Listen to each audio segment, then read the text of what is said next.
Mohon maaf Angger, ini sudah direkam. Oh, iya Mas.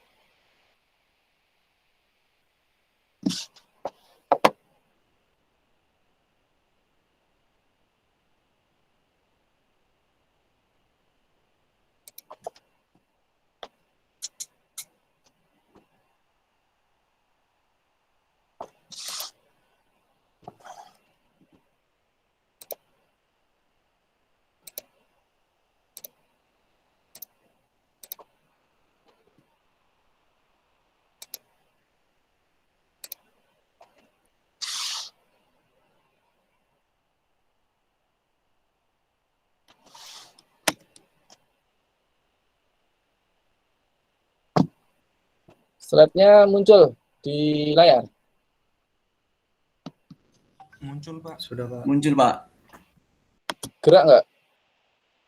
Berpindah slide. Atau apa yang kalian ini? Yang kalian lihat apa?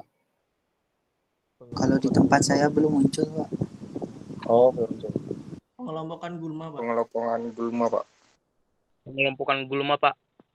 Oh, slide awal ya?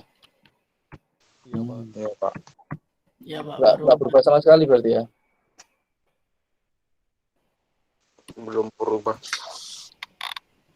Baik, kalau begitu berarti nggak perlu pakai slideshow ya, karena nggak berubah.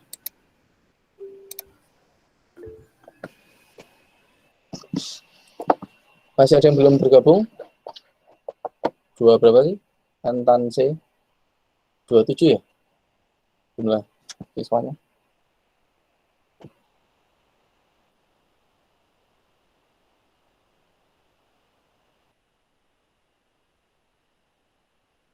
Oke, kita mulai ya.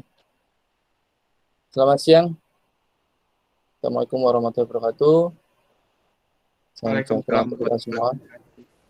Waalaikumsalam warahmatullahi wabarakatuh. Siang, Pak. Selamat siang Pak. Siang Pak. Sehat? Alhamdulillah. Sehat semua? Alhamdulillah sehat, Pak. Alhamdulillah sehat Pak. Oke, baik. Setelah kegiatan 1 minggu yang lalu ya. Semoga kalian selalu sehat. Oke, kita mulai ya. Melanjutkan materi beberapa minggu yang lalu. Ya. 2 minggu ya. 2 minggu yang lalu. Ya. Seminggu ya. Ya 2 minggu ya. Kita membahas tentang definisi gulma ya. Udah nampak ya ininya ya, slide-nya ya. Kalau belum nampak bilang Sudah ya. Pak.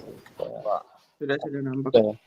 Nah, kalian beberapa minggu yang lalu kalian sudah belajar tentang definisi gulma ya. Jadi gulma itu memiliki definisi yang banyak sekali ya. Ada yang sampai berdasarkan subjektivitas gitu ya. Dan berdasarkan umum, berdasarkan para pakar gitu ya. Ada yang definisi gulma salah tempat, gulma tumbuhan yang tumbuh liar, gulma itu tumbuhan yang belum ada manfaatnya ya. Kalau misalnya gulma tumbuhan yang salah tempat, itu minggu lalu kita sudah bahas tanaman yang memiliki nilai ekonomis pun kalau dia tumbuhnya tidak pada tempatnya ya, di dalam piringan tanaman budidaya kita bisa menjadi gulma kan gitu ya. Kemudian tumbuhan yang gulma adalah tumbuhan yang memiliki dampak negatif gitu ya. Kemudian tumbuhan yang belum diketahui manfaatnya dan banyak sekali ya. Itu kan kemarin definisi gulma. Lalu membahas tentang dampak negatifnya dari gulma itu apa terhadap tanaman budidaya kita gitu ya. Ada yang secara langsung, ada yang tidak langsung, gitu ya, kompetisi, alelopati, ya. Kemudian mengganggu aktivitas atau kegiatan budidaya tanaman kita, gitu ya, pemupukan, mengganggu panen dan sebagainya. Kemudian sebagai inang, ya, atau tumbuhan yang menjadikan hama tempat tinggal sementaranya gitu kan. Nah, itu salah satu dampak negatif. Meskipun demikian ada beberapa dampak positif ya. Dampak positif gulma bisa menjadi tumbuhan atau cover crop ya, tumbuhan yang tumbuhan penutup ya, penutup lahan misalnya cover crop. Kemudian bisa juga sebagai obat, sebagai pakan ternak ya. Nggak hanya pakan ternak sebetulnya, ada beberapa gulma yang bisa kita konsumsi gitu ya. Banyak ya. Namun tetap pengertian gulma adalah tumbuhan yang memang dia memiliki dampak negatif yang lebih besar dibanding peran positifnya. Ya, karena tadi meskipun ada peran positif, tapi peran negatifnya yang lebih menonjol. Gitu ya, itu yang definisi dari gulma. Nah, pada kesempatan ini kita akan belajar tentang pengelompokan gulma atau penggolongan gulma. Ya, tujuan dari pengelompokan atau penggolongan gulma ini nantinya ke depan kalian lebih harapannya ya, karena lebih memahami ya jenis-jenis gulma ya, atau paling tidak gulma ini pada kelompok yang mana ya, gulma ini pada golongan yang mana. Untuk apa kita mengetahui pengelompokan atau penggolongan? Supaya dalam pengendalian nanti ya, kalian akan mendapat ini di pengelolaan gulma ya, di pengelolaan gulma kalian akan dapat detail bagaimana mengendalikan gulma ya. Dengan kita mengetahui gulma ini masuk kelompok mana, masuk golongan mana, kita bisa menentukan nantinya pengendaliannya seperti apa. Ya. Jadi kalau istilahnya orang itu nggak kenal maka nggak sayang gitu ya. Jadi kalau kalian nggak kenal gulma yang akan kalian kendalikan, gimana kalian mau mengendalikan gulmanya, kan seperti itu. Oleh karena itu, pada kesempatan ini, meskipun hanya poin besarnya, gitu ya, nanti minggu depan saya akan lebih detail lagi menjelaskan, ya, menjelaskan tentang penggolongan gulma ini. Gitu ya.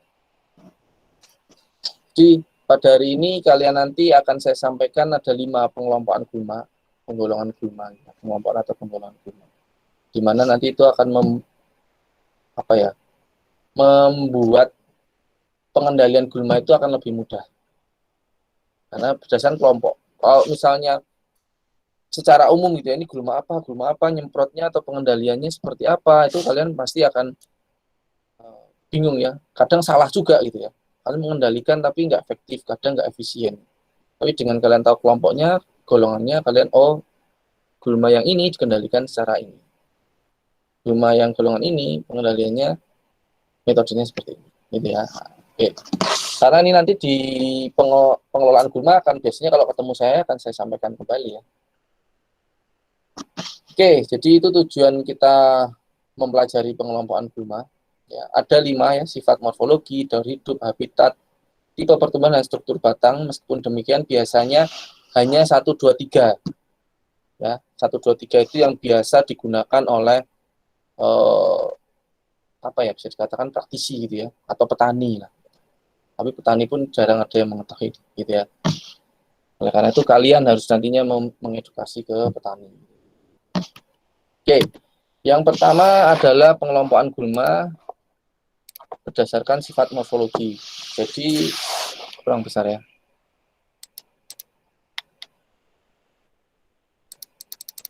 Oops.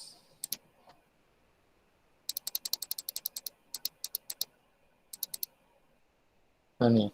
Jadi berdasarkan sifat morfologinya atau respon terhadap herbisidanya, gulma itu dikelompokkan berdasarkan sifat morfologinya itu ada 4. Ada 4. Namun kalau kalian nanti di lapangan, di lahan gitu ya, ketemu dengan petani, itu biasanya cuma jadinya 2. Ya.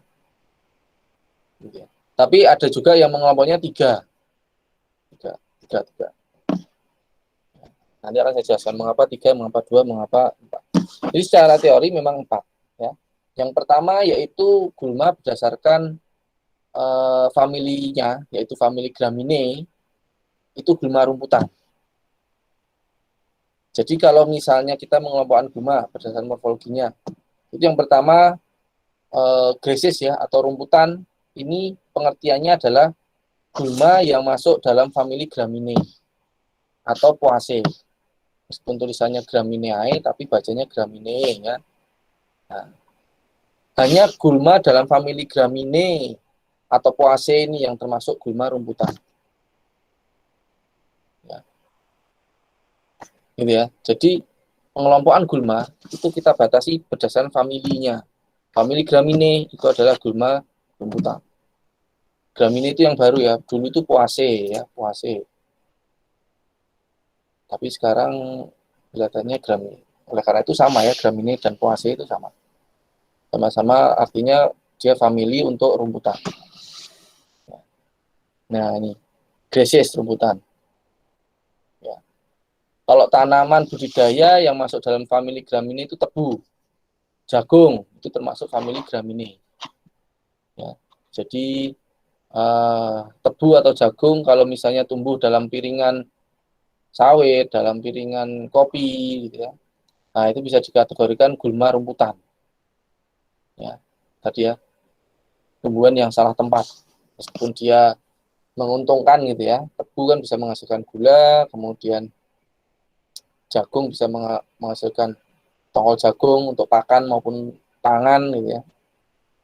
Tapi kalau dia tumbuhnya di dalam piringan tanaman budidaya kita jadinya gulma, dan itu masuk dalam gulma rumputan. Yang betul-betul gulma rumputan adalah alang-alang ya, kalau kalian pernah dengar Imperata cylindrica, itu termasuk famili Graminea atau rumputan. Ini berdasarkan morfologi. Ingat-ingat ya, morfologi rumputan, tekian, daun lebar, pakisan. Ya. Kemudian yang kedua ada tekian atau sedges ya. Nah, ini termasuk famili Cyperaceae. Selain itu berarti bukan termasuk gulma tekian atau sedges. Ya. Famili Cyperaceae. Tulisannya Cyperaceae, bacanya Cyperaceae. Ya. Ini ya. Gulma rumputan dan gulma tekian ini memiliki ciri yang hampir sama. Ya, nah ini nanti kalau kalian di praktikum, kalian praktek pengenalan gulma, jangan sampai salah. Mana gulma rumputan, mana gulma tekian, karena cirinya hampir sama. Ya. Cirinya hampir sama. Dari bentuk daunnya sama, ya. Bentuk daunnya bentuk daun bulat. Pita ya, pita. Pita maupun garis. Ya. Jadi bentuk daunnya itu pita atau garis. Kalau bulat itu yang daun lebar. Jadi kalau kalian misalnya menyebut gulma rumputan itu gulma yang daunnya sempit, nah itu kurang tepat, ya, tidak tepat. Karena di botani tumbuhan, bentuk daun itu tidak ada yang daun sempit. Daun lebar pun sebetulnya ya ada ya, daun lebar gitu ya. Tapi sebetulnya ada yang oval, bulat, menjari gitu ya. Tapi dia bisa menyebutnya daun lebar, masih bisa. Tapi kalau daun sempit nggak ada. Ya. Daun sempit itu karena lawan kata dari lebar kan sempit itu. Tapi sebetulnya nggak ada. Kalau petani biasa ya. Bapak tahu gulma rumputan atau tekian yang seperti apa Pak? Itu loh yang daunnya sempit. Tapi sebetulnya dalam botani tidak ada ya. Namanya daun sempit. Adanya daun bentuk pita atau daun bentuk garis. Sama-sama memang bentuknya menyempit gitu ya. Ini ya seperti yang di bawah ini ya. Cyperus, Cyperaceae seperti ini. Ya. Nah, ini secara sepintas kalian akan melihatnya, oh ini mana rumputan, mana tekian. Nah, bagaimana cara kita membedakannya? Karena bentuk paling gampang sebetulnya bentuk daun ya, bentuk daun. Bunga sebetulnya juga, kalau bunga berbeda sih. Nah, memang mirip, tapi sebetulnya strukturnya yang berbeda. Nanti saya jelaskan sedikit. Ya. Jadi bentuknya daun ini berbeda. Ya. Jadi rumputan dan tekian ini salah satu tumbuhan yang dia termasuk dalam tumbuhan yang memiliki daun tidak lengkap. Ya. Daun lengkap itu daun yang memiliki tangkai, helaian daun, tangkai daun, helaian daun, atau pelepah, dan pelepah ya, dan pelepah, bukan atau, dan pelepah, atau upih daun. Gitu ya. Nah, Gramine dan Cyperaceae ini dia tidak memiliki tangkai, sehingga dia tidak termasuk dalam tumbuhan yang memiliki daun lengkap. Tapi dia punya helaian dan upih atau pelepah daun. Gitu ya. Nah, yang membedakan adalah kalau pada gulma rumputan, daun itu tidak membungkus sempurna batang. Tapi kalau dalam tekian, gulma tekian gitu ya, itu daunnya membungkus sempurna batang. Jadi kalau saya bisa gambarkan, ini ada batang kemudian ditutup oleh daun. Nah, itu ada bagian yang sobek. Nah, ada bagian yang sobek sehingga kalau kita mau melepas daun dari batangnya itu mudah. Ya, karena bungkusnya itu sobek ya. Bungkusnya sobek. Di depan akan saya tunjukkan gambarnya supaya kalian ada bayangan. Oh, seperti itu ya.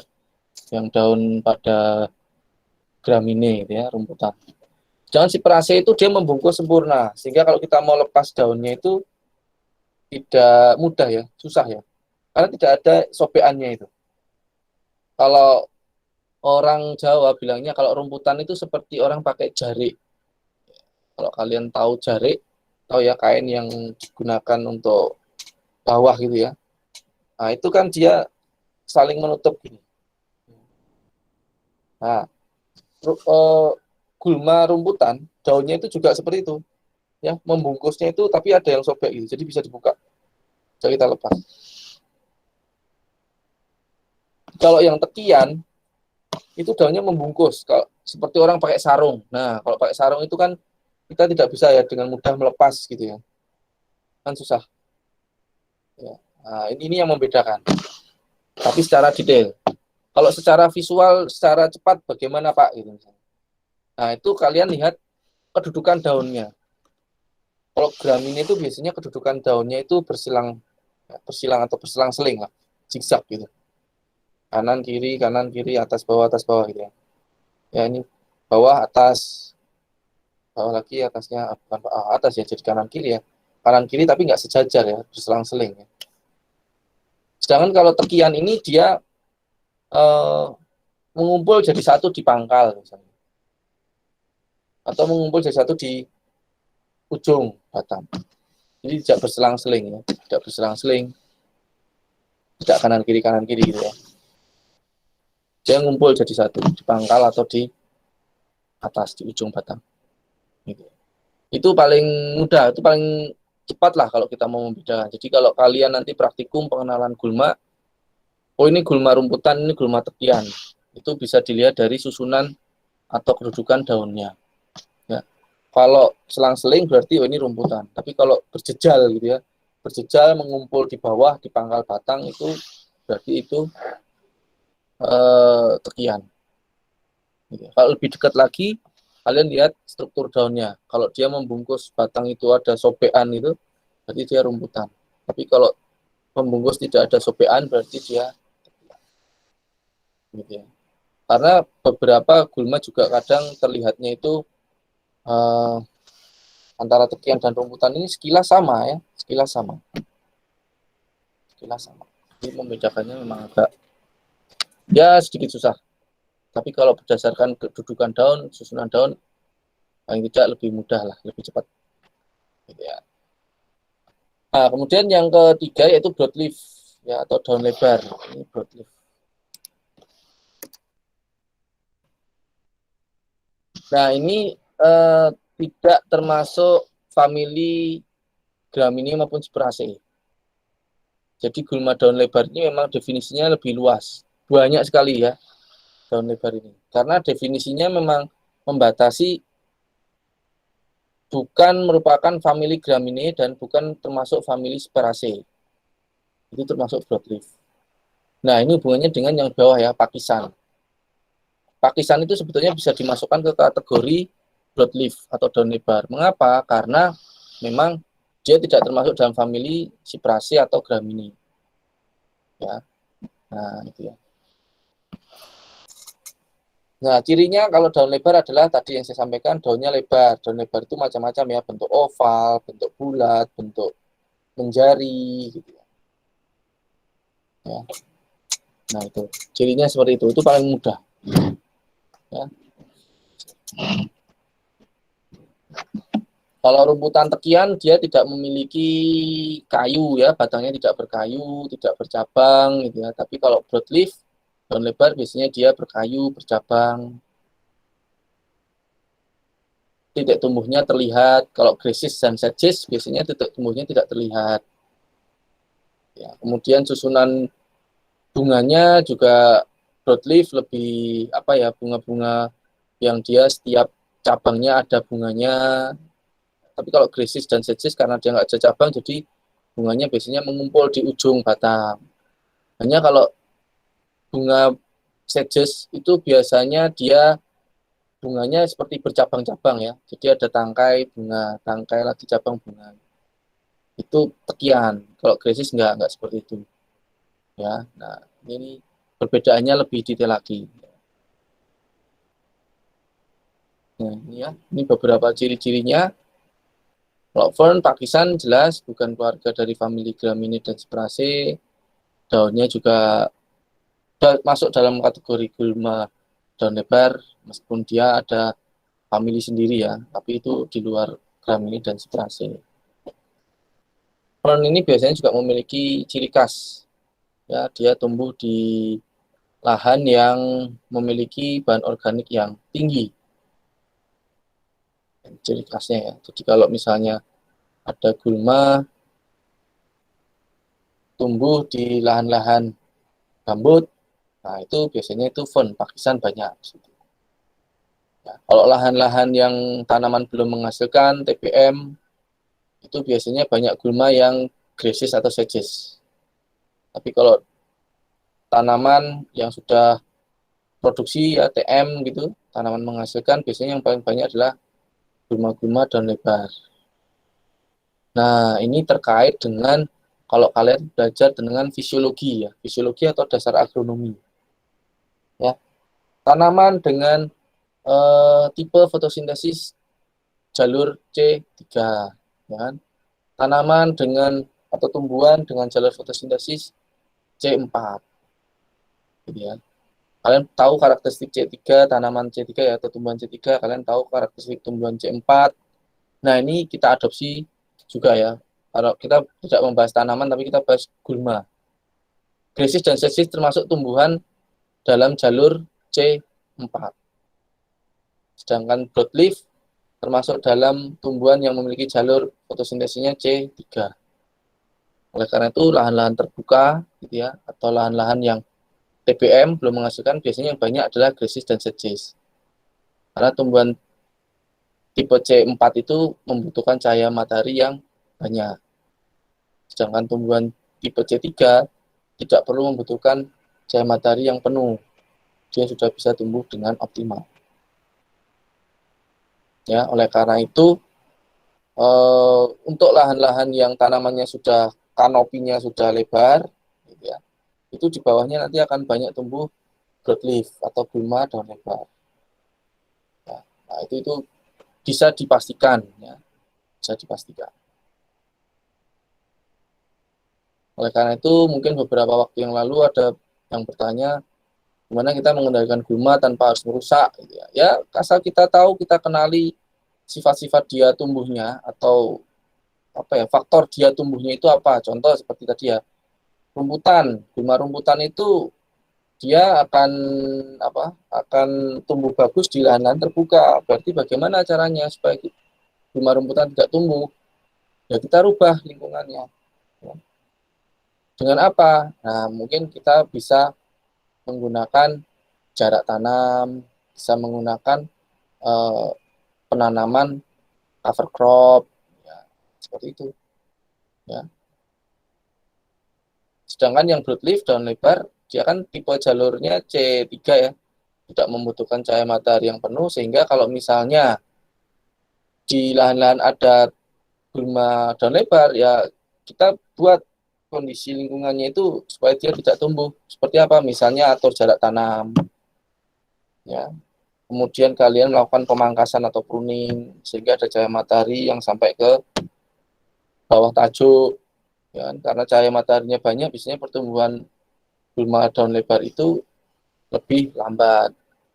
Dan sebaliknya ya, kalau tadi rumputan kan dia kalah dengan ruang nih, misalnya kalian nanam cover crop, ini ada gulma rumputan. Karena untuk kompetisi ke ruangan, ya kan kompetisi kemarin ada 4 ya, tambah 1 ruang tumbuh. Nah, sehingga gulma rumputan itu akan kalah kompetisi dengan cover crop. Itu bisa dilakukan. Itu tanpa kita harus mengendalikan, baik itu semprot maupun kita menggunakan secara fisik ya, atau manual ya, menggunakan babat misalnya. Cukup kita modifikasi lingkungan saja. Gitu ya. Oke, sampai di sini ada pertanyaan terkait morfologi. Saya harap kalian paham ya. Oh, morfologi untuk gulma rumputan, untuk gulma tekian, untuk gulma daun lebar, untuk gulma pakisan. Itu Izin bertanya, Pak. Silakan. Kalau tumbuhan putri malu itu termasuk paku-pakuan nggak, Pak? Putri malu ya, Mimosa pudica ya, dia tidak termasuk paku-pakuan. Dia tidak termasuk ya. Nanti pakuan pakisan itu lebih ke arah ini. Neprolepis, Stenoclena gitu ya. Kemudian Granopteris gitu ya. Kalau Mimosa bukan termasuk. Nah, ciri dari pakisan ini nanti dia biasanya tumbuhnya menempel pada bahan-bahan organik. Ya. Oleh karena itu, kenapa banyak ditemukan di rambut. Ya.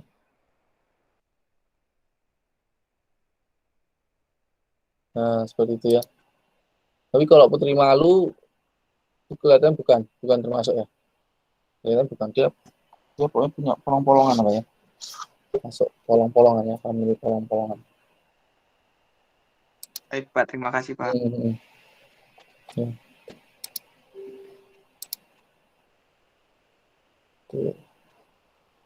Nah, nanti kalian ketika praktikum juga kan pasti suruh mengidentifikasi nih. Identifikasi mana yang masuk Gramineae, Cyperaceae, atau Grasses, Sedges, broadleaf, dan fern. Tapi biasanya fern itu masuk broadleaf sih. Jadi kalau kalian nanti praktikum menemukan pakis, itu kalian masukkan ke broadleaf, sah-sah aja. Ya. Karena morfologi itu biasanya cuma 3. Rumputan, tekian, daun lebar. Pakuan tuh masuk ke daun lebar. Gitu ya. Morfologi. Ini penting juga karena apa? Ketika kalian mau misalnya saya ingin mengendalikan gulma, saya beli bahan kimia ke toko pertanian. Ya, pasti nanti kalian membutuhkan spesifikasi herbisida khusus untuk apa? Gulma rumputankah, tekiankah, atau daun lebarkah? Karena di kemasannya itu biasanya ada tulisannya sasaran, gulma sasaran. Karena nanti di pengelolaan gulma itu nanti dijelaskan pengenalan herbisida berdasarkan target sasarannya. Nah, nanti ketika praktikum kan nanti kita ada review herbisida atau pestisida. Ya. Nah, ini herbisida ini nanti untuk mengendalikan apa? Apakah rumputan, tekian, atau daun lebar, gitu ya, atau semuanya. Gitu. Nah, gitu ya. Karena herbisida nanti ada yang selektif, non selektif. Selektif itu selektif rumputan tekian, selektif daun lebar. Ya. Dan non selektif itu berarti dia bisa mengendalikan rumputan, tekian, daun lebar. Dan menariknya gulma rumputan dan tekian ini biasanya dijadikan satu ya kalau untuk herbisida ya. Jadi di herbisida itu selektif rumputan dan tekian. Bukan selektif rumputan tekian ya, bukan rumputan dan tekian. Ada dan itu berarti ada 2 jenis gulma di situ, rumputan dan tekian. Karena kalau misalnya kalian bilang ada gulma rumput tekian, nah, Spirus rotundus itu kan bahasanya rumputan tekian, rumput tekian ya, atau gulma ya, rumput tekian itu biasanya orang-orang menyebutnya seperti itu ya, Spirus rotundus itu sebetulnya dia masuknya tekian ya. Karena Cyperus itu masuknya ke famili Cyperaceae. Ya. Tapi orang karena memang yang daunnya sempit gitu atau daun pita atau daun garis itu pasti rumputan, dia menyebutnya rumput tekian. Padahal itu beda. Rumputan, tekian. gitu ya. Rumputan masuk Gramineae, familinya Tekian masuk Cyperaceae, gitu ya. Tapi Cyperus rotundus itu masuk Cyperaceae, tapi dia kalau bahasa daerahnya itu kadang, nah ini rumput teki, ya. Gulmanya apa itu loh, rumput teki. Nah, Cyperus rotundus itu teki, gitu ya. Tapi kok disebut rumput. Nah, itu ya hal-hal seperti itu yang membedakan. Oke, selanjutnya ini ada klasifikasi gulma berada daur hidup. Nah, ini ya ada yang annual wheat, biennial wheat, dan perennial wheat. Annual wheat ini gulma semusim, gulma 2 musim, dan gulma tahunan. Gulma semusim adalah gulma yang daur hidupnya, ini bukan cirinya ya. Ini cirinya di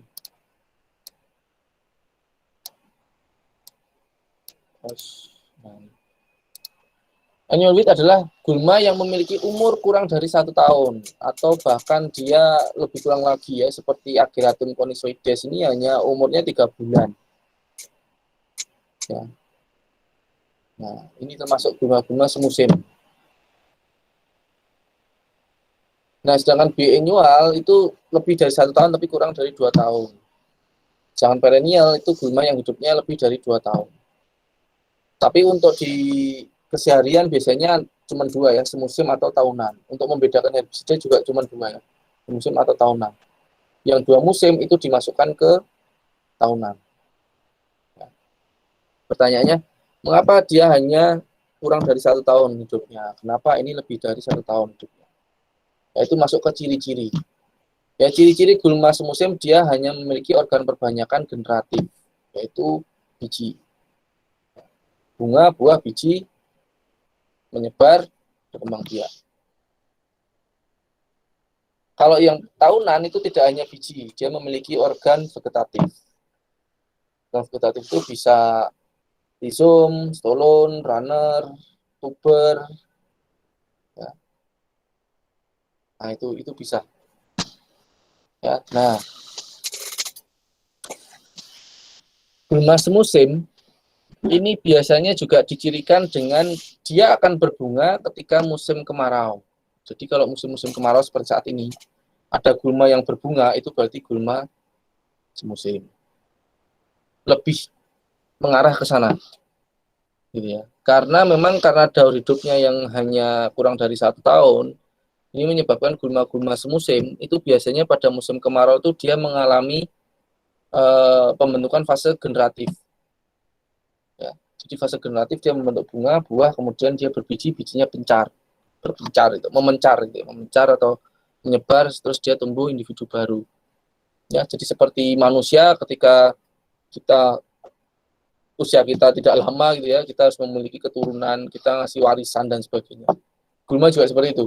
Kalau dia sudah akan mengakhiri masa hidupnya, dia pasti akan langsung masuk ke fase generatif. Ya, fase generatif, bunga, buah, biji, kemudian menyebar dan muncul individu baru. Mengapa pada musim kemarau banyak yang berbunga? Karena pada musim kemarau tumbuhan atau gulma tahu dia akan pada kondisi di mana dia akan kekurangan air. Dan faktor pembatasnya ada airnya. Sehingga beberapa gulma masuk ke mode fase generatif. Ya. Kalau si Ageratum tadi nggak masalah ya.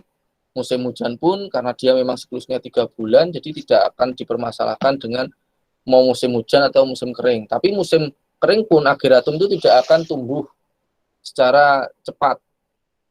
Ya. Gulma semusim akan sangat tergantung dengan faktor lingkungannya. Sedangkan gulma tahunan ini tidak akan mudah terpengaruh oleh faktor lingkungannya. Mengapa? Karena dia memiliki organ perbanyakan vegetatif. Ya, yang lebih dominan. Apakah berarti gulma 2 musim dan tahunan tidak berbunga? Mereka berbunga, mereka berbuah, mereka juga menghasilkan biji. Tapi organ perbanyakannya yang aktif adalah organ perbanyakan vegetatifnya, bukan generatifnya. Ya. Jadi gulma tahunan itu lebih berbahaya karena mereka memiliki peluang generatif dan vegetatif. Gitu ya. Ketika generatif misalnya, tumbuhan induknya akan mati. Tapi kan dia sudah muncul tumbuhan-tumbuhan baru dari organ vegetatifnya. akarnya, dari batangnya. Seperti rhizome itu kan modifikasi batang. Ya kan? Ada umbi akar, itu modifikasi akar. Atau diferensiasi akar. Ini di botani ya, botani lagi. Jadi itu mengapa gulma tahunan pengendaliannya berbeda dengan gulma semusim. Gulma semusim ketika musim kemarau apakah perlu dikendalikan? Enggak perlu. Mengapa nggak perlu? Pertumbuhannya ya tumbuh, tapi pertumbuhannya itu tidak tidak optimal lah, bisa dikatakan seperti itu. Ya. Tapi kalau mau mengendalikan gulma-gulma yang masih muda nggak masalah. Tapi itu pun tidak di tengah-tengah musim kemarau ya, biasanya mendekati musim penghujan, gitu ya. Gulma sudah mulai tinggi, tapi belum membahayakan, itu dikendalikan. Ya. Tapi kalau gulma tahunan tidak mudah mengendalikannya ya, apalagi dia memiliki organ vegetatif. Kita potong tajuk gulmanya, tapi ternyata dia memiliki organ perbanyakan di bawah tanah. Sehingga seolah-olah sepertinya sudah saya potong kemarin kok tumbuh lagi ya. Ya karena dia memiliki organ perbanyakannya di bawah tanah. Kalau tidak di bawah tanah, di atas permukaan tanah. Tapi ketika kita pengendalian secara mekanis pun atau fisik gitu ya, menggunakan pisau atau alat mower gitu ya, ataupun menggunakan sabit gitu, parang gitu kan tidak akan merusak organ vegetatifnya, kecuali kalau kita pengendalian menggunakan traktor. Jadi tanahnya diolah sehingga organ perbanyakan vegetatif yang ada di bawah tanah itu posisinya gantian di atas, di luar gitu ya. Kemudian dilanjutkan dengan traktor 2 misalnya. Traktor 1 membalik tanah, traktor 2 biasanya untuk mengiris tanah ya. Nah, ketika tanah itu diiris menjadi bentuk remah kecil-kecil, itu organ vegetatif juga terpotong-potong. Gitu ya. Nah, tapi biasanya juga ada yang menyampaikan bahwa semakin banyak dipotong organ vegetatif itu pertumbuhannya semakin banyak. Memang betul ya, karena kan di jaringan meristem ya, organ banyak vegetatif itu kan pertumbuhan tunas itu dipicu oleh oksin di dalamnya, iya kan? Nah, oksin itu akan menuju ke bagian yang ujungnya, yang memang dia akan tumbuh tunas. Ketika dipotong-potong, dibagi beberapa bagian, itu hormon oksinnya akan aktif semua di situ. Ya, oleh karena itu, kadang ada juga yang menyampaikan bahwa ini di gulmanya setelah dikendalikan malah tambah banyak. Bisa terjadi seperti itu, karena organ vegetatifnya terpotong-potong, kemudian ya hormon oksinnya beraksi semua tuh, aktif semua jadinya. Yang awalnya hanya dikumpulkan di ujung jaringan meristem, kemudian tumbuh karena dipotong-potong, ya jadi aktif. Oleh karena itu biasanya pengendaliannya setelah itu disemprot. Ya, jadi setelah gulma masih muda, kecil-kecil muncul, disemprot. Itu akan lebih efektif. Tapi nyemprotnya tergantung herbisida yang akan kita gunakan. Kalau memang dia itu foliar itu berarti pengendalian gulma harus melalui daun. Nah, itu berarti butuh keluar daunnya dulu, baru kita bisa kendalikan. Kalau belum ada daunnya, bertunas kecil, kalian semprot, ada nggak efektif juga. Karena ada foliar sama soil ya.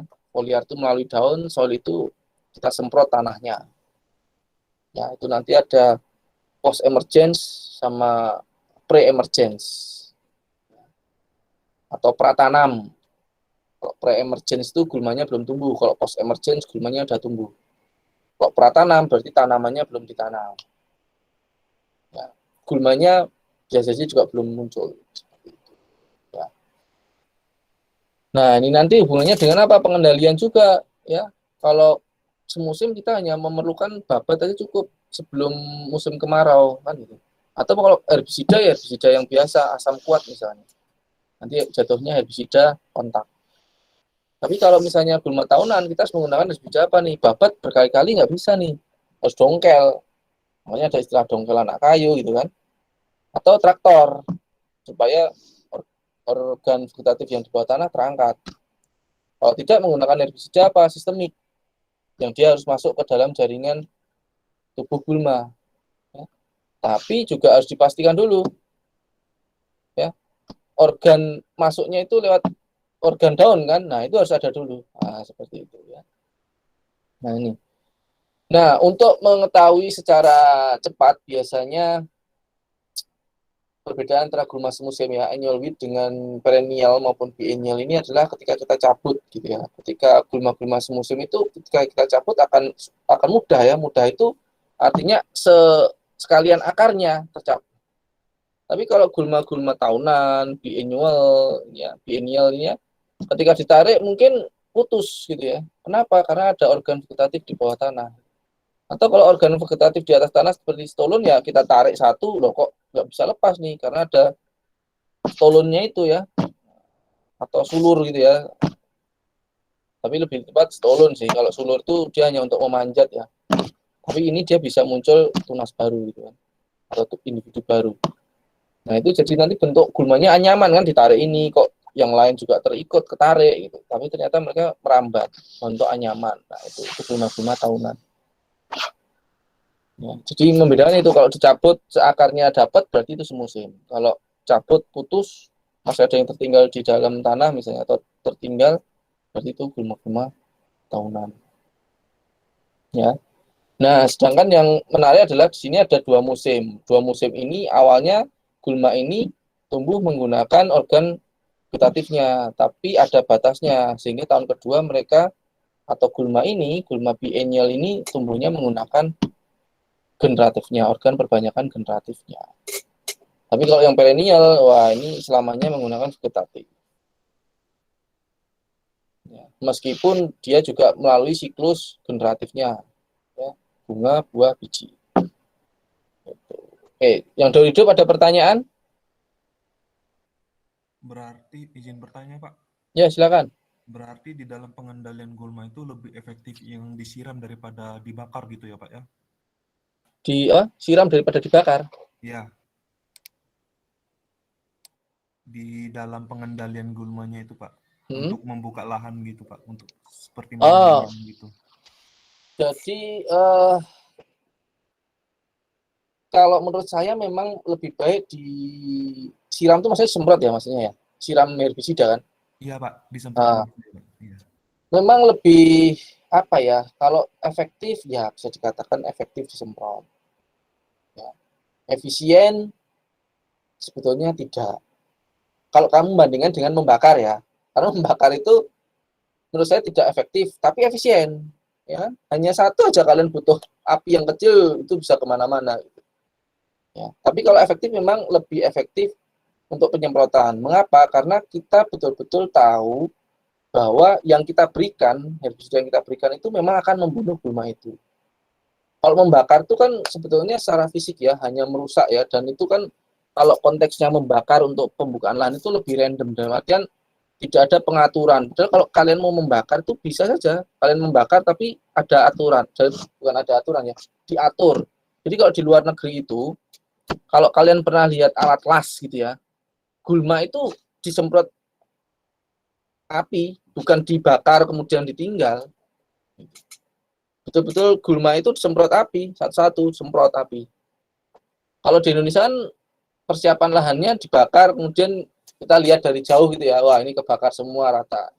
Kalau di luar negeri itu dibakar, tapi membakarnya itu terkendali, karena ada alatnya. Kayak alat las gitu ya, tapi kalau las kan kelihatannya kecil. Ini benar-benar kayak obor, disemburkan gitu apinya. Tapi terkendali itu. Jadi kayak sprayer cap gitu ya, tapi bukan semprot pakai herbisida, tapi dibakar. Saya sebetulnya ada beberapa video sih, tapi nantilah di sesi yang lebih di pengelolaan gulma biasanya saya tampilkan. Ya, karena situ kan teknik-teknik ya, teknik pengendaliannya. Gitu. Jadi kalau membakar itu memang dia akan merusak ya, apalagi dengan suhu di atas 70 derajat itu pasti protein itu kan rusak ya, pecah dan sebagainya, intinya rusak gitu kan. Nah, padahal tanaman ini kayak tubuh kita pun terdiri dari protein kan, DNA kita protein kan. Nah, itu pasti akan mati gitu. Tapi kalau untuk gulma-gulma tahunan ya dia hanya merusak yang terkena api saja. Paling terpapar suhu gitu ya. Kalau di dalam tanah kan terpapar suhu yang tinggi dari api itu kadang masih tahan ya, masih tahan. Nah, tinggal berapa derajat, kalau udah lebih dari 100 derajat memang ya rusak juga. Tapi itu nggak cuma gulma yang rusak jadinya, ya mikroorganisme juga rusak. Sedangkan kalau penyemprotan kemis, kita tahu saya menggunakan herbisida misalnya sistemik lah, karena ini gulma tahunan, saya semprot daunnya, dia akan masuk ke dalam tubuh jaringan tumbuhan atau gulma itu, dia langsung menuju ke jaringan meristematis atau yang aktif membelah tadi itu, organ vegetatifnya, tanpa mempengaruhi lingkungan. Nah, kalau misalnya ada cipratan herbisida yang jatuh ke tanah, apa itu nggak berbahaya. Untuk beberapa jenis herbisida, dan herbisida sekarang saat ini ya, setelah banyak sekali orang yang, wah ini penggunaan herbisida ini bisa membuat tanah kita tercemar nih, gitu ya. Nah, produsen herbisida kan tidak serta-merta nggak mendengarkan itu, pasti mendengarkan kan. Nah, oleh karena itu, mereka semakin tahun semakin kesini, itu sudah berinovasi bahwa bahan aktif yang jatuh ke tanah, yang berkenaan dengan koloid tanah, itu akan diikat oleh koloid tanah. Sehingga dia tidak menjadi berbahaya, jadi tidak aktif bahan aktifnya. Meskipun ada, ya seperti herbisida pre-emergence. Pre-emergence itu berarti kan gulma belum tumbuh, tapi dia disemprotkan ke tanah. Itu bisa menjadi berbahaya. Ya, tapi biasanya umurnya juga tidak lama. Bahan aktifnya itu, ya, jadi tidak menjadi residu di tanah gitu ya. Tapi kalau kalian memberikan berlebih, ya juga akan merusak tanah, ya, sehingga nggak hanya gulma yang nggak bisa tumbuh di situ, bisa juga mikroorganisme. Ini pernah ada saya mengajar kelas manajer gitu ya, mereka menyampaikan, Pak Angger, di lahan saya itu betul-betul tanah, tidak ada yang namanya muncul hijau-hijau gulma. Ternyata setelah kita ngobrol, diskusi, ternyata di situ pernah ada pemberian herbisida yang berlebih. Ya. Nah, bisa jadi itu adalah herbisida pre-emergence yang dipakai. Gitu ya. Kalau yang post-emergence itu berarti gulmanya harus tumbuh dulu untuk kita kendalikan, itu biasanya aman. Kalau yang pre-emergence ini yang kadang sedikit berbahaya. Itu, jadi siapa yang tanya? Gitu ya. Ada yang mau bertanya lagi, silakan.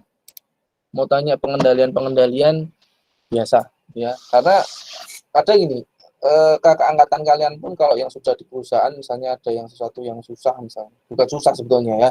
Susah itu karena kadang kalian nggak berusaha, itu aja sih.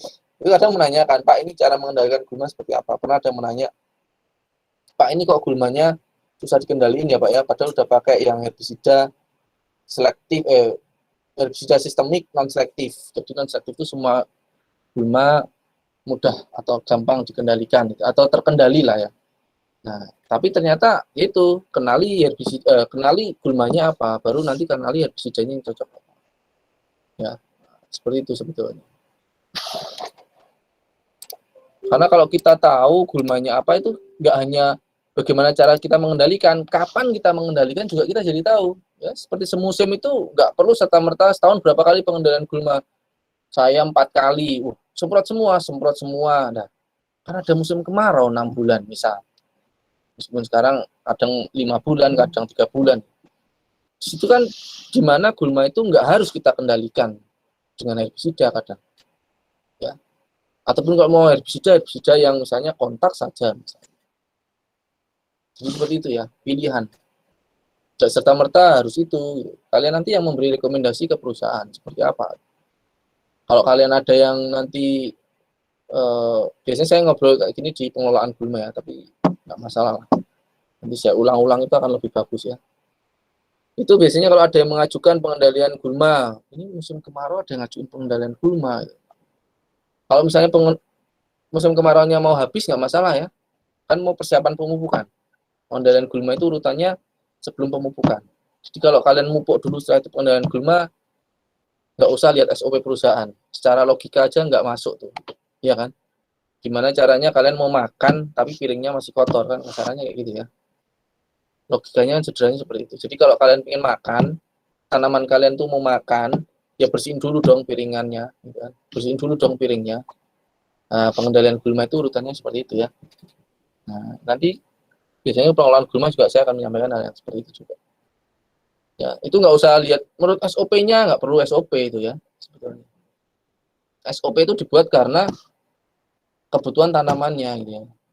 Orang-orang perusahaan itu membuat SOP karena dia melihat kebutuhan tanaman. Gitu ya. Ada yang mau bertanya lagi silakan. Sebelum kita masuk ke kelompok yang ketiga, ini habitat. Nah, ini yang tadi saya singgung ya. Ada yang menanyakan, Pak, kok nggak mati-mati, Pak? Setelah saya lihat fotonya, terus saya tanya-tanya, ternyata itu gulma air. Nah, ini ya, aquatic weeds. Ya, selama gulma air kalian hajar pakai herbisida yang bersifat garam, ya nggak akan, herbisida bersifat garam ya, bukan garam ya, yang nggak akan terkendali. Saya udah pakai herbisida sistemik, Pak, non-selektif.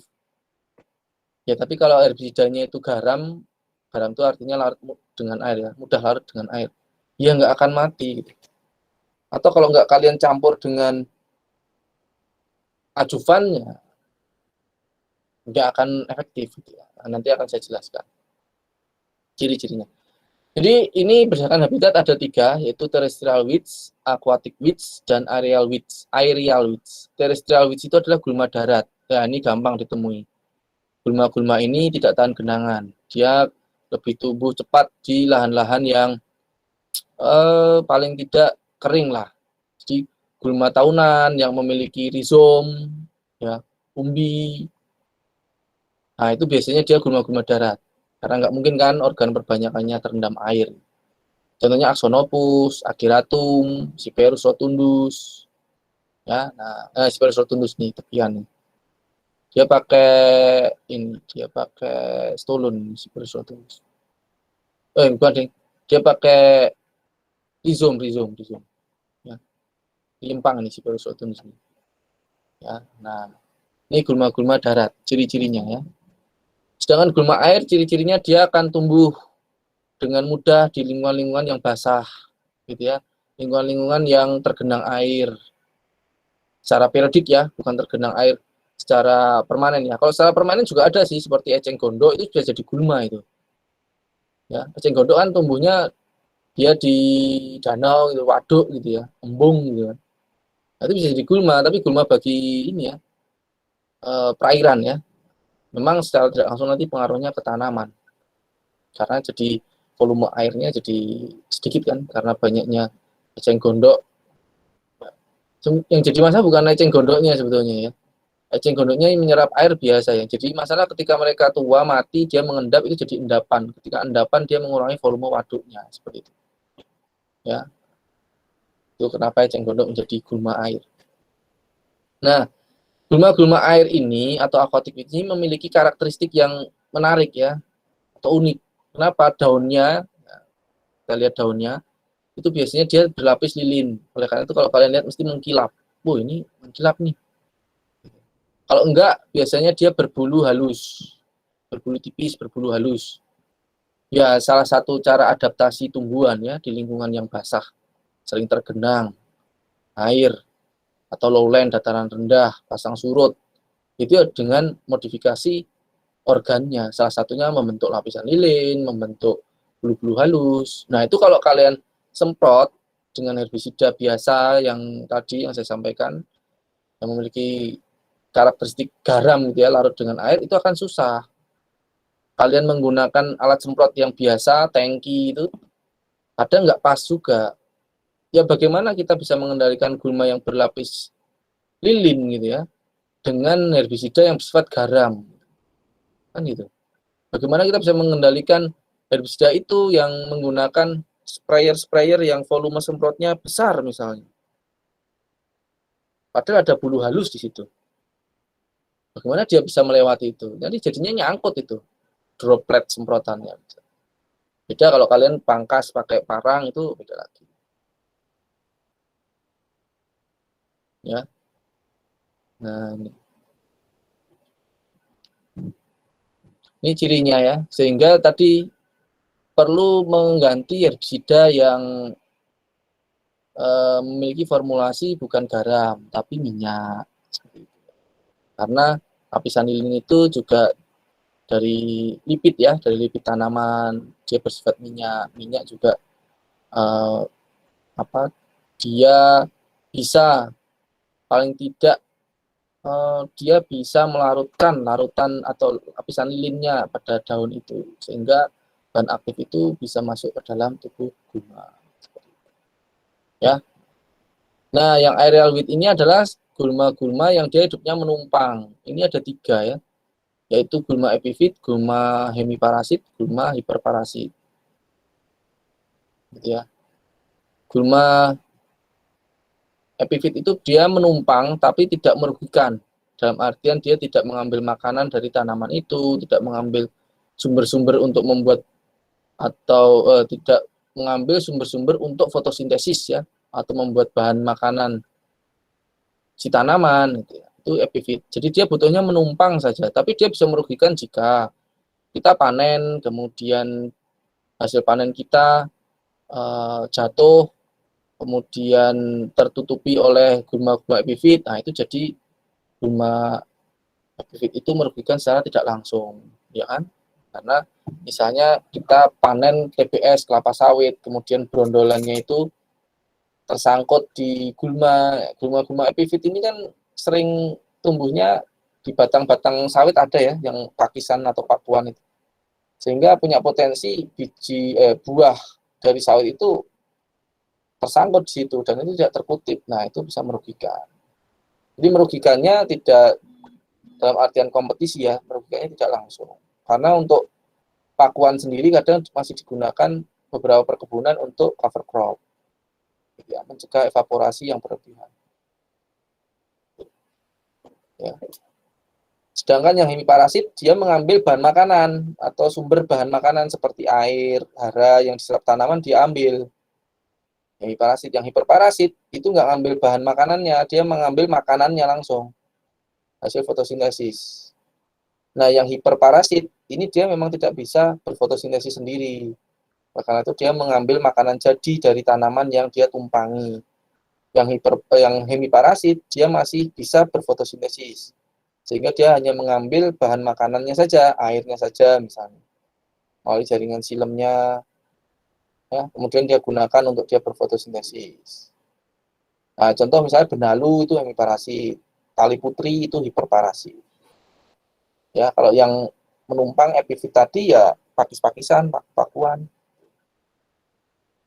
Ya, jadi ini 3 morfologi yang utama yang kalian harus pahami ya, morfologi, daur hidup, habitat. Ya. Morfologi tadi untuk mengetahui pengendaliannya, ya kan, bisa menggunakan herbisida khusus rumputan dan tekian ataupun dengan daun lebar. Atau kalau misalnya dia pengendalian tidak menggunakan herbisida, misalnya kultur teknis, ya kita tahu bahwa gulma daun lebar itu tipe fotosintesisnya C3, sehingga kita butuh perawatan tajuk, pemangkasan kah, pruning kah, ya, sehingga pertumbuhannya terkendali oleh kondisi lingkungan. Gitu ya. Kalau yang rumputan atau tekian itu termasuk C4 jalur fotosintesisnya, sehingga pengendaliannya harus seperti apa, karena dia pasti membutuhkan cahaya matahari yang banyak, sehingga kita naungi. Bagaimana cara menaunginya? Ya atur jarak tanam, mungkin kita menggunakan cover crop. Kalau daur hidup, gulma semusim, gulma tahunan, 2 musim ya. Ini bagaimana cara pengendaliannya? Apakah perlu disemprot? Ya memang bisa disemprot. Apakah ada cara yang lain? Bisa dibabat. Tapi kalau yang semusim ya dibabat. Tapi sebelum musim kemarau atau sebelum berbunga. Ya, nggak harus sebelum musim kemarau ya, karena ageratum itu dia 3 bulan aja, meskipun bulannya masih bulan basah juga dia akan masuk ke fase generatif, sehingga sebelum berbunga harus dibabat. Kalau sudah berbunga ya terlambat, karena bijinya pasti sudah menyebar. Atau kalau gulma tahunan menggunakan traktor, dongkel dan sebagainya. Ya, nah, kemudian yang berdasarkan habitat ini ya untuk gulma darat lebih mudah ya pengendaliannya. Kalau gulma yang akuatik, air ya pastinya butuh herbisida tertentu, ya kan? Tidak boleh jenis yang herbisida yang biasa-biasa, harus yang lain, formulasinya kadang lebih mahal, atau dicampur ajuvan misalnya. Ya, nah itu ya. Ini untuk mengetahui pengendalian. Sampai di sini ada pertanyaan? Silakan kalau ada pertanyaan terkait apapun ya mengenai gulma boleh. Di luar gulma juga sebetulnya nggak masalah ya. Kalau masih berkaitan dengan pertanian perkebunan. Kalau saya bisa jawab, kalau saya pun salah jawab nanti kalau kalian ada yang bisa membetulkan silakan. Nggak masalah ya. Namanya diskusi itu kadang saya juga lupa gitu ya. Kalau ada yang membetulkan malah saya senang gitu ya. Silakan. Ada yang mau bertanya? Izin bertanya, Pak. Silakan. Untuk gulma grasses rumputan itu kan di daerah sini kan berbeda-beda ya, Pak. Maksudnya tumbuhnya tidak hanya satu itu aja. Itu ciri-cirinya yang memakan tumbuhan buat itu apa, Pak? Memakan tumbuhan. Yang mempengaruhi tumbuhan sekelilingnya itu loh. Oh, ciri-ciri grasses ya. Ya. Yang gulma-gulma rumputan yang mempengaruhi tanaman sekitarnya. Kalau ciri-ciri khususnya itu yang mempengaruhi itu apa ya? Sebetulnya tidak ada yang ciri spesial ya. Paling yang berbahaya itu kalau dia memiliki organ vegetatif, itu sih. Kalau dia memiliki organ vegetatif, seperti saya ambil contoh misalnya rimpang. Nah, itu berbahaya. Mengapa berbahaya? Karena daya adaptasi dia terhadap lingkungan itu sangat tinggi. Ya, kalau dia sudah bisa beradaptasi dengan lingkungan itu sangat tinggi gitu ya, otomatis dia bisa berkompetisi dengan tanaman yang kita usahakan. Paham maksudnya ya? Nah, jadi ciri-ciri kalau misalnya ada rumputan, misalnya gulma rumputan, tapi dia ternyata semusim, itu nggak terlalu berbahaya dibandingkan gulma rumputan, tapi ternyata dia tahunan, karena memiliki organ perbanyakan vegetatif, itu lebih berbahaya. Kalau semusim itu sebetulnya bisa saja asal apa ya, tumbuhnya tidak pada tempat-tempat misalnya di piringan atau di jalan utama atau jalan kontrol kita gitu, itu nggak masalah ya. Itu malah kadang dijadikan cover crop kalau rumputan yang semusim. Tapi kalau rumputan benar-benar dia tahunan, nah itu yang memang diwaspadai. Ya, karena daya kompetisi dia tinggi sekali. Karena dia punya organ vegetatif yang dia bisa tumbuh berkali-kali lebih banyak kadang tanpa kita sadari. Kelihatannya kemarin tuh cuma satu, kok ini cepat banget ya, karena dia punya rimpang di bawahnya yang tumbuhnya sangat cepat. Nah, itu yang kadang menyebabkan berbahaya bagi tanaman kita. Belum lagi misalnya beberapa jenis gulma itu mengeluarkan alopati ya, minggu lalu sudah saya sampaikan, meskipun alopati itu lepas dari gulma itu kalau misalnya memang kondisi lingkungannya mendukung dia untuk lepas. Ya, contoh kekeringan sangat gitu ya, sangat kekeringan itu beberapa gulma maupun tanaman kan stres. Ketika tanaman itu pada tingkat stres tertentu, dia akan mengeluarkan senyawa. Nah, itu bisa jadi. Ya, seperti itu. Ya. Sudah cocok belum dengan pertanyaanmu? Atau Pak maksud saya gitu? Nggak apa loh, Ali. Kalau mau tanya lagi. Cocok, Pak. Terima kasih, Pak. Ya. Cara ngetesnya gimana? Misalnya, ini cabut aja nih.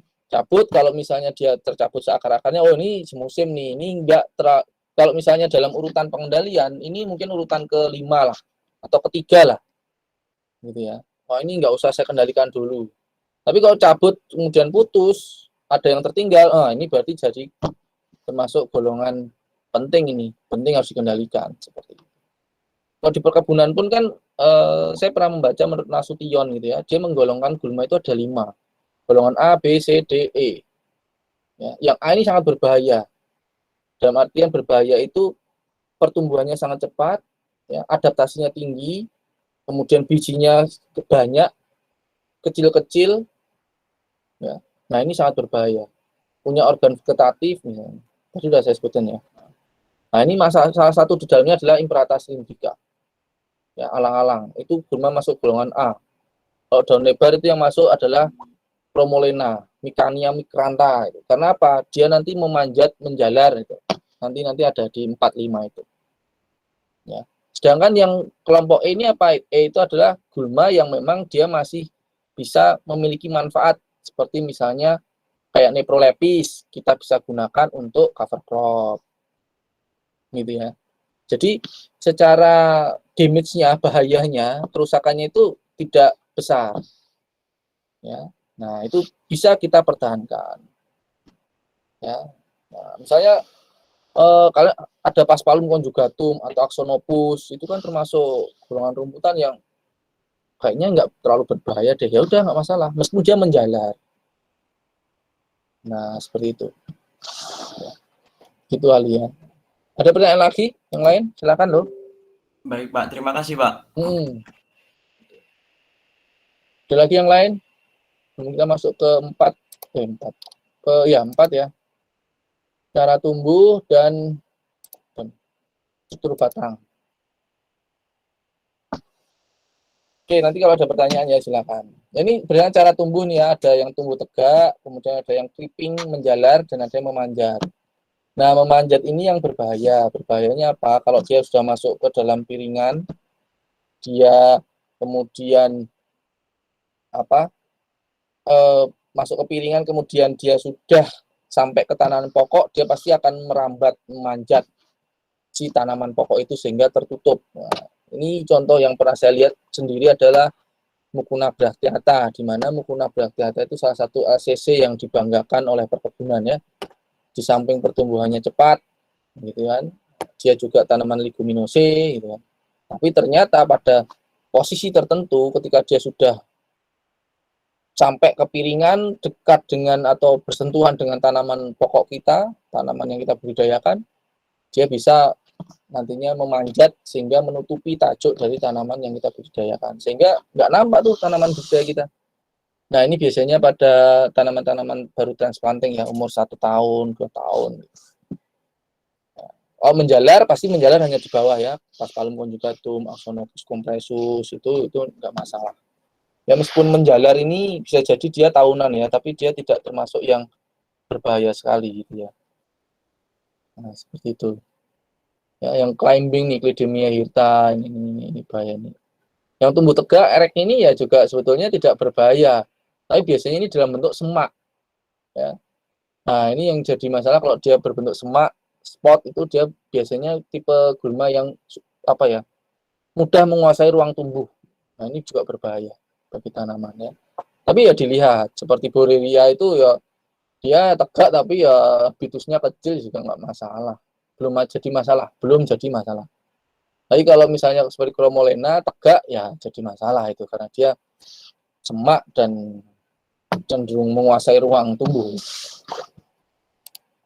Dan berdasarkan struktur batang ada herba tidak berkayu, vins sedikit berkayu, woody berkayu, dan pohon. Ini ya. Nah, ini tingkat kebahayaannya juga berkayu ini ya. Sebetulnya tidak bisa jadikan patokan ya, berkayu itu juga bisa jadi bahaya sekali, tapi kadang juga tidak terlalu berbahaya. Ya. Yang tidak berkayu ini kadang juga ini contohnya Panicum repens, Borrelia alata memang tidak berbahaya, tapi begitu kita ngomong Impratas indica, dia tidak berkayu kan, tapi berbahaya sekali. Nah, kalau Micrania micrantha ini sedikit berkayu, tapi memang dia berbahaya ya. Micrania micrantha, berkayu ini Melastoma avin, ini juga bentuknya semak, ini juga lumayan berbahaya karena dia kompetitif terhadap ruang tumbuh gitu ya. Kalau tanaman-tanaman kalian bukan perkebunan ya pasti berbahaya sekali ya. Kalau tanaman-tanaman kalian tanaman pangan, tanaman-tanaman horti gitu. Tapi kalau perkebunan Melastoma avin masih nggak masalah ya. Asal itu udah TM ya menghasilkan. Tapi kalau TBM juga bermasalah karena ini bentuknya semak. Pohon juga bisa jadi gitu ya. Kalau kalian tiba-tiba ada dulunya kebun karet tumbuh, kalian jadikan kopi misalnya, kemudian biji karet tumbuh jadi pohon, ya, ini pohon karet kok ada di tengah-tengah atau dalam piringan kopi nih, nah itu bisa jadi gulma. Nah, ini bagaimana pengendaliannya? Apakah disemprot? Nah, semprot bisa, tapi kurang efektif. Biasanya daun-daun gulma pohon ini atau daun-daun pohon ya yang dalam bentuk pohon gulma yang memiliki struktur bater pohon ini biasanya dia diinjek itu disuntikkan ke, karena gulma pohon ini kan dia memiliki jaringan kayu ya, jaringan kambium kan, itu ada phloem xilem ya, phloem yang di luar, xilem yang bagian dalam ya dari kambium itu biasanya diinjek langsung masukkan ke jaringan phloemnya, jadi nggak perlu lewat stomata, kemudian dari stomata masuk ke jaringan Phloemnya enggak, ini langsung kita bajak lewat tengah-tengah, kita masuk ke jaringan phloemnya ya, batangnya dibor, masukin sutik, nah, dan itu mengendalikannya seperti itu. Oke, ada pertanyaan sampai di sini? Ada pertanyaan kah? Saya, Pak. Silakan. Cara membasmi benalu yang di pohon-pohon itu gimana, Pak? Ya diambil secara manual. Kalau kalian pingin misalnya disemprot karena posisi di atas ya, itu diinjek. Jadi naik ke atas diinjek pakai herbisida. Jadi kan kalau benalu seperti putri malu itu kan dia punya organ haustorium ya. Haustorium itu organ yang digunakan si gulma ini untuk mengambil makanan di jaringan tanaman yang kita budidayakan. Jadi cara pengendaliannya bisa kita ambil secara manual. Atau kalau enggak diinjek dengan herbisida. Ya. Tapi memang paling mudah, paling awal, paling dini kalau kita sudah tahu ada benalu ya diambil saja secara manual. Tapi kalau sudah terlanjur ya bisa aja kalian pakai herbisida misalnya untuk untuk gulma-gulma berkayu gitu bisa juga. Ya. Gitu. Kalau semprotkan itu agak riskan ya, riskan ke tanamannya juga riskan ke kitanya. Kan kita nyemprotnya kalau dari bawah juga ngeri juga kan. Biasanya disuntikkan. Gitu sih. Ya. Paling aman memang harusnya diambil manual, itu paling aman sudah. Jadi jangan sampai ya namanya gini ya, kalau pemeliharaan itu memang kuncinya adalah kita bagaimana kita mengontrol tanaman atau kalau kalian nanti jadi pimpinan suatu perusahaan atau kalian membawai kebun gitu ya, 300 hektar, 200, 100. Yang penting kalian sejak dini kalian tahu gulma itu seperti apa pertumbuhannya, nah itu bisa sejak dini juga kalian mengatasi. Kalau sudah terlanjur itu apa ya? Bisa tidak tanamannya juga yang rusak ya, tapi juga kitanya juga akan kesusahan untuk melakukan kegiatan selanjutnya. Contoh misalnya kalau gulma sudah tumbuh terlanjur banyak, kalian mau pupuk, gimana ini? Padahal waktu pupuk udah dekat, padahal ada target juga. Berarti kan kalian gulmanya udah tinggi, padahal gulmanya tinggi. Berarti kan kalian harus melakukan potong dulu, baru semprot kan. Itu kalau untuk yang sistemik butuh beberapa minggu. Nah ini saya pupuknya jadi kapan? Nah, karena itu sering-seringlah ke kebun untuk melihat sejauh mana tumbuhan gulma. Kalau misal dirasa masih dalam kondisi yang tidak berbahaya, oke, kita bisa tunggu. Contoh misalnya di musim kemarau kan pertumbuhannya lambat, kita bisa tunggu. Tapi di musim penghujan kita harus segera kendalikan. Ya, kita kendalikan dengan semprot dengan apapun.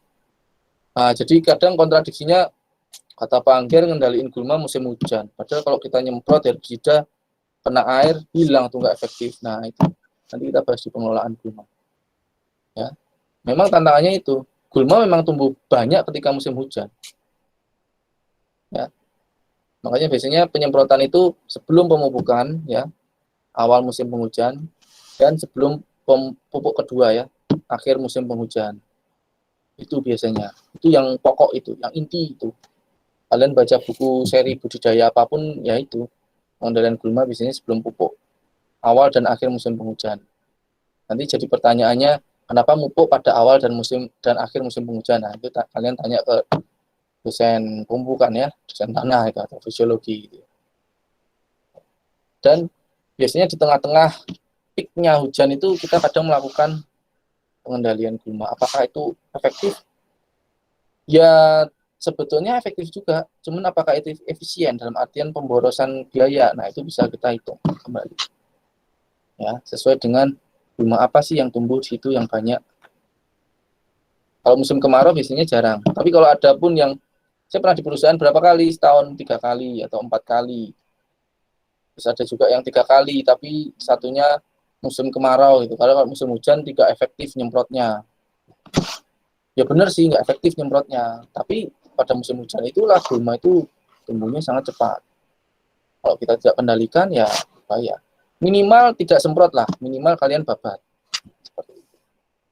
Ya, turunkan aja tajuknya gulma. Kan pengendalian gulma itu nggak harus gulma itu mati kadang, tapi menghambat pertumbuhan gulma. Nah gitu ya, ini kita akan bahas banyak nanti di pengelolaan gulma. Ini kan masih perlindungan tanaman ya, dasar perlindungan tanaman khususnya tentang gulma. Jadi kalian kenalin aja gulma dulu.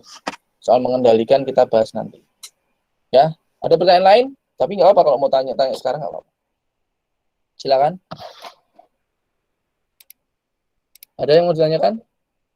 Izin bertanya, Pak. Silakan, Nathan. Pengendalian gulma dengan budidaya ikan itu gimana ya, Pak?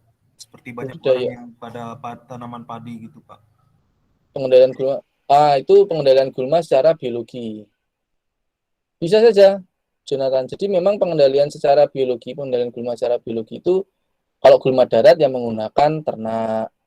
Kalau gulma air, ya bisa menggunakan ikan. Ada juga ya ikan-ikan tertentu yang dia memang memakan gulma air itu sebagai energinya dia, sebagai pakan dia lah. Bisa saja itu masuk dalam pengendalian gulma menggunakan secara biologi. Nanti di pengelolaan gulma akan saya ada gambar ikannya juga ada, meskipun bisa dikatakan itu tidak umum ya. Tapi saya di materi saya ada. Ya, ikan tertentu memang dia memakan gulma-gulma air untuk sebagai pakannya atau energinya dia. Bisa, Jo. Itu bisa terjadi. Kalau ada yang bilang kayak gitu, ya memang benar. Karena itu salah satu metode pengendalian juga secara biologi. Ya. Jadi kalau misalnya kamu tanya, benar nggak, Pak? Nah, benar, ada yang seperti itu memang. Gitu ya. Ada misalnya di embung ya, kemudian ada tanaman air gitu ya, supaya mengendalikan mana mungkin kita masukkan ikan ya. Biar mereka akan memakan organ-organ bagian dari gulma itu, sehingga gulma itu nantinya pertumbuhannya akan paling tidak sangat cepat lah ya, terhambat pertumbuhannya. Tapi kalau misalnya gulmanya pertumbuhannya cepat ya, jadi ikannya nanti yang menjadi menjadi stres ya, karena kan penetrasi cahaya matahari tidak bisa sampai masuk ke dalam air, sehingga ikan kembangannya juga tidak bagus misalnya seperti itu ya. Tapi itu bisa seperti mina padi itu ya. Tapi kalau mina padi itu kan lebih cenderung bukan untuk kendaliin gulma sebetulnya, jadi lebih ke supaya mereka mendapatkan dua manfaat dari satu kali budidaya, yaitu padi dan ikan gitu ya. Kadang juga ikannya terpisah, jadi padinya di sini, kemudian airnya itu ada kolamnya sendiri gitu. Seperti petani di Bantul itu, di Gunung Kidul ya, seperti itu. Saya pikir ikannya berenang-renang di tengah padi gitu. Tapi ada juga ikan yang berenang-renang di tengah padi, ada juga. Tapi susahnya ketika padi itu harus dikeringkan, nah itu ikannya mau kita bawa kemana? Tapi kalau yang di Gunung Kidul itu terpisah. Di satu kolam sendiri gitu ya, di samping hamparan lahan padi gitu. Ya itu sah-sah aja, nggak masalah seperti itu. Tapi kalau itu bukan mengendalikan gulma juga. Mengendalikan gulma kalau ada ikan yang di antara sela-sela padi itu. Tapi ikannya ikan tertentu biasanya ya, tidak semua ikan gitu kan. Nah, gitu Jo. Di mana itu Jo? Baik. Yang mina padi itu Jo, tempatmu? Enggak, Pak. Kemarin saya baca-baca aja gitu. Oh. Pak.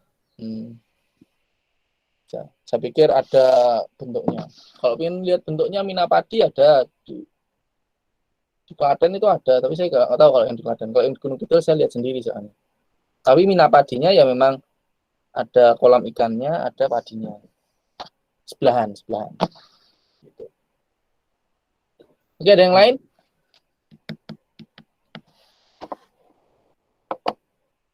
Untuk penggolongan gulma, klasifikasi gulma, ada ini ya, paham ya, ada 5, morfologi, daur hidup, habitat, tipe pertumbuhan, dan struktur batang.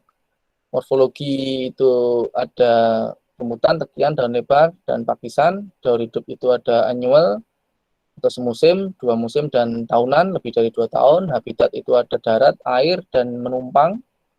Tipe pertumbuhannya ada yang tegak, ada yang menjalar, ada yang memanjat, merambat, manjat. Kemudian struktur batangnya ada yang berkayu, ada yang tidak berkayu, ada yang ya sedikit kayu, ada yang pohon. Pohon itu kayu sekali. Gitu ya. Mungkin untuk materi saya untuk hari ini itu ada pertanyaan lain? Ini untuk sisipan minggu depan ya. Itu materi saya tidak ada. Jadi materi gulma nanti akan diujikan ketika ujian pokok, ujian akhir. Jadi minggu depan misalnya kalian ujian sisipan, ya, atau kalau kalian nanti ujian sisipan berarti hanya dari hama. Ya.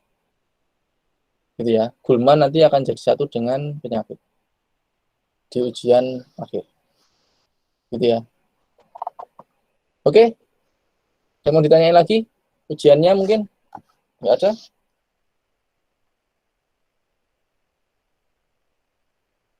Baik, kalau tidak ada mungkin saya akhiri ya kuliah pada hari ini. Semoga bermanfaat.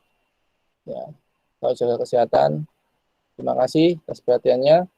Selamat siang, sampai jumpa minggu depan. Assalamualaikum warahmatullahi wabarakatuh. Terima kasih, Pak. Terima kasih, Pak. Terima kasih, Pak. Terima kasih, Pak.